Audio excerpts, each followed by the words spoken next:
And I might mention one last thing about the energies that we're moving through. So you'd mentioned the fire sign, the air signs, whatnot. You know, if you look at where we sit on Aquarius going around the entire circumference of the precession of the equinoxes, directly opposite is Leo.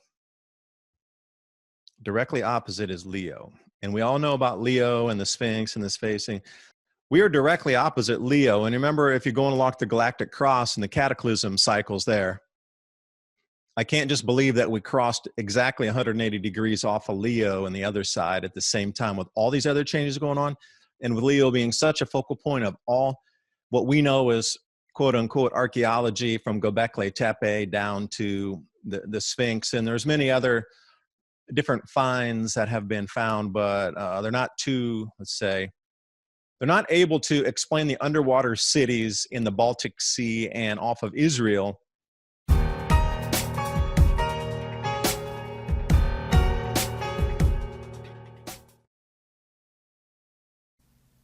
New studies show that by the time people reach their middle ages, the body often produces less than half of the collagen it did in their youth. Collagen is the main building block in our skin, making up 70 to 80% of it. This is why we get sagging skin and wrinkles as we age.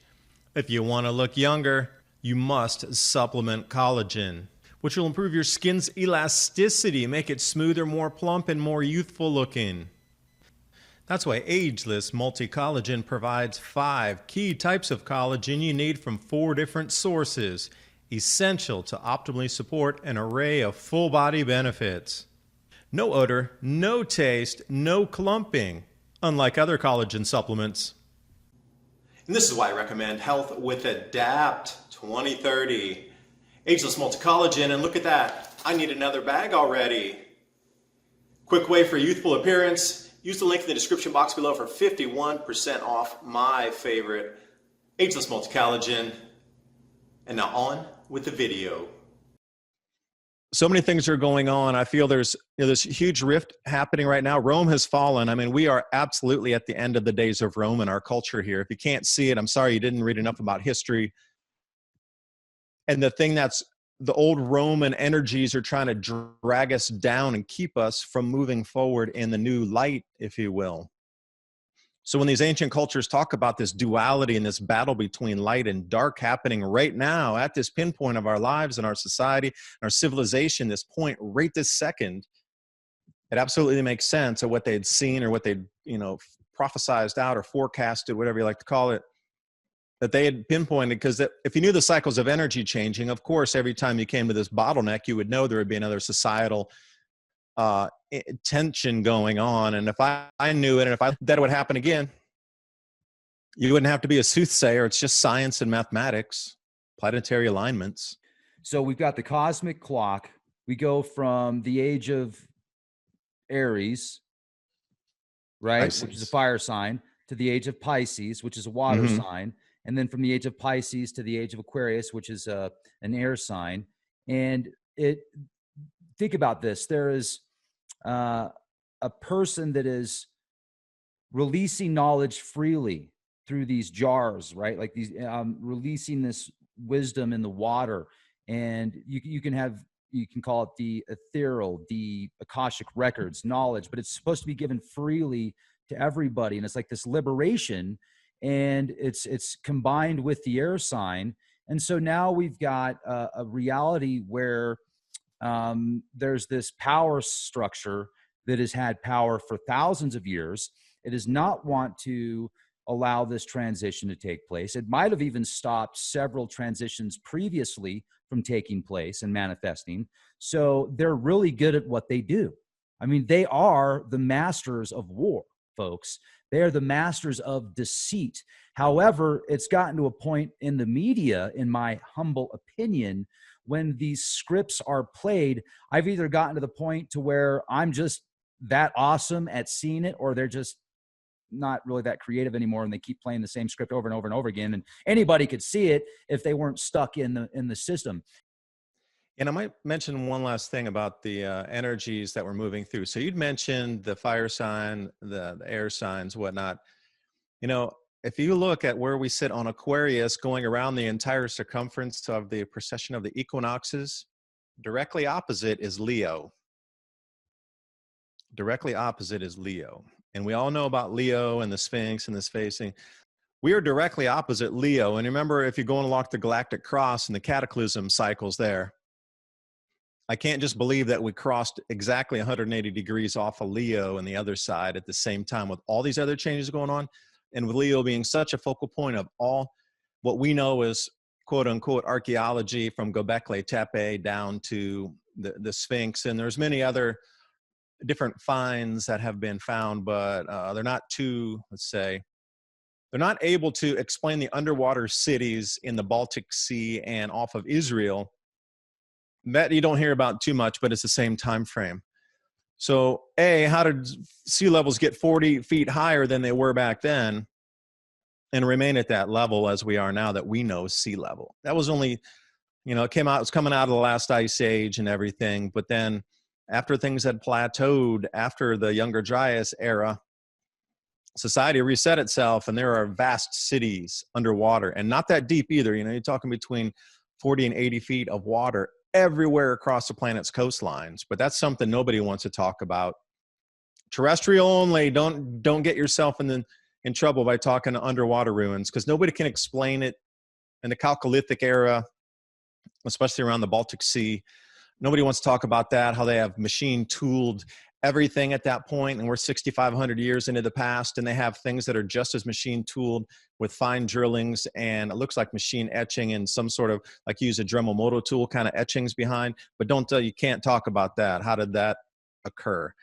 There's a lot of lost parts of history here, and I think coming up into this Taurus wave of electromagnetism creating its own slight new magnetic field out with the gas giants is going to create and explain a lot of buried ruins across our planet.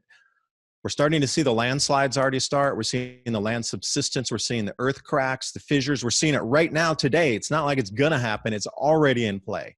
And it's only going to intensify from this point. This explains an enormous amount of buried buildings across, and buried ruins, buried megaliths, buried statues like Easter Island. They always wondered, if you're only going to create 1/10 of 1 centimeter of new earth every year, then how are these statues buried 16 feet deep if we're only getting 1/10 of a centimeter, which would take 25 years to get, the time frames are off. They're supposed to be 1,800 years old or whatever, but you need to go back, 8,000 years to get that kind of soil accumulation. Nobody talks about that. But if you had mud, water, and sand oozing from the earth itself and kind of came out as a toothpaste and oozed over everything, that would explain a lot. And it seems like it happens in a regular cycle. I've heard some people call it a mud flood. I termed it a global liquefaction event. I mean, the same thing. Some people say, what's that, chemtrails? But it's really aerosol injection, stratospheric aerosol injection. I mean, you could use different words to describe things, but all these trigger words that have been placed in, like, if I say a few words to you, what's your reaction going to be? Bigfoot versus bipedal hominid, UFO. But these trigger words have been around here. Conspiracy. I mean, there's a million of them.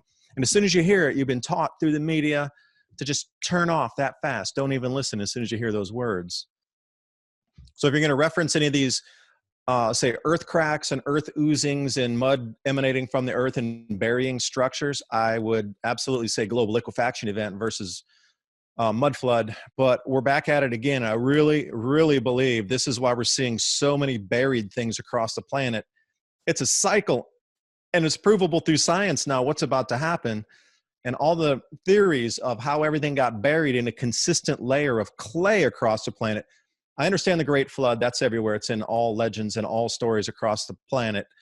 Beyond that, there's been other layers deposited after that. So what is it that deposits these layers in a regular, uniform fashion? It's got to be the gas giants lining up to make its own second magnetic field that does some ellipsoid pulling on the Earth's crust, cracking like we're seeing now, and allowing stuff oozing out, water, mud, sand. That's kind of unexplainable. People making the second floor of their buildings the first floor because the first floor was completely buried or only parts of windows were showing, and then they really couldn't dig it out because they didn't have mechanized machines in 1810, 12. That's, who had that kind of machinery with quote unquote steam shovels and bulldozers and whatever? They didn't. So people were like, well, we can't dig it out. Let's just crack a a floor or a door into the second floor where the windows would be, and we'll just make that the entrance. And you see this more commonly and more often than not. So I'm trying to explain the science behind the changes we're just about to get into.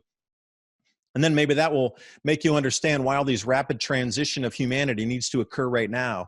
If you knew this was coming in 3 years, our old world literally won't exist anymore. It just truly won't. I mean, you can try as much as you want, but it just won't exist. I mean, it literally is going to transform itself. But if you knew the cycles, you would try to transform it into something in the future where you would still retain control. Like the central bank digital currencies and the SEC wants everybody to expose their, private wallets. If you're keeping things off chain on a cold storage device, they want you to say, well, if you got any kind of holdings, you got to disclose it to us. I mean, why do they need everybody's private information? They want to control the future. So they're setting the stage right now. Instead of letting it organically unwind and then rebuild and reform organically, it's like the old world's gone. You're never going to get it back. It's going to transform too much. Why even bother? A lot of people aren't going to make it through. So reset the base rules. So when it does occur, when it comes out the other side, the base rules are set. Some of these elite rulers are still in power, and then the thing's been reset. Economy, trade, medicine, everything's been reset for the new world to come in. But you're just going to drop backwards into a pool of their own rules that have already been ground laid for you instead of creating them from scratch. That's why I see this huge tapestry of everything interconnecting right now. It's all connected, all of it. The transition's here.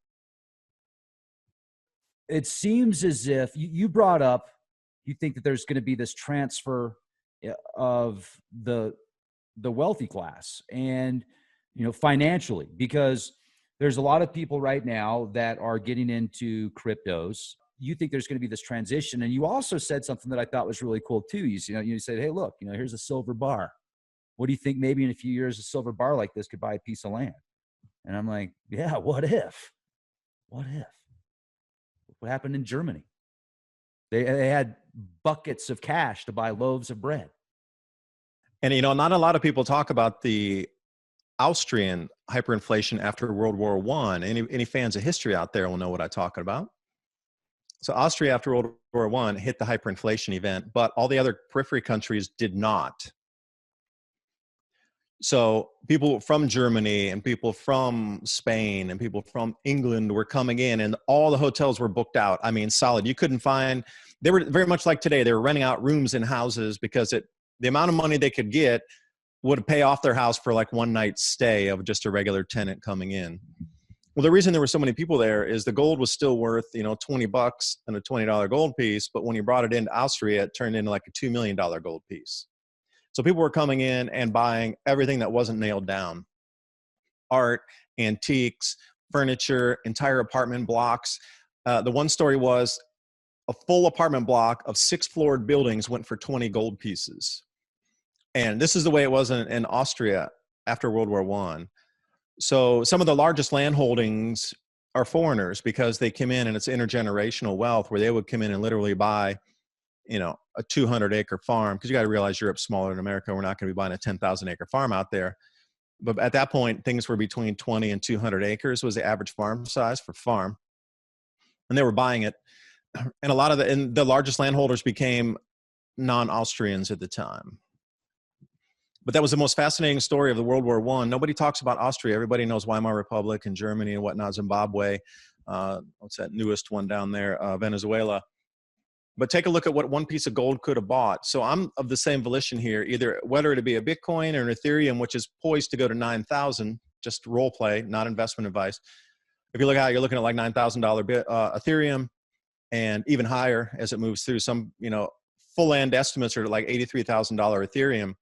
But I'm looking at that going, all right, $83,000 Ethereum, is that like a hyperinflated regular base reset? Because they're talking about $1 million Bitcoin at the same time. We're going to be pricing it in fiat currencies here. So, I mean, what happens at this point? Something gargantuan with a reset in the fiat system is coming.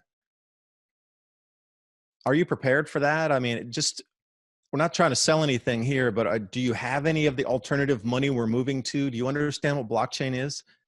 Do you understand anything about that realm of central bank digital currencies where the entire world is moving over to, including Bank of International Settlements?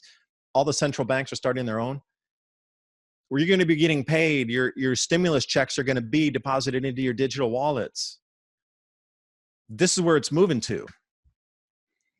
And precious metals, oh my gosh, you want to talk about anonymity, off-chain, fully untraceable. Gold and silver's been like that for 6,000 years. Nobody knows who has it. It's around. Wealthy families have, a basement full of gold. You never know who they are. They just have been accruing it for 800, 900, 1,000 years of a basement full of gold. That's their dynastic wealth.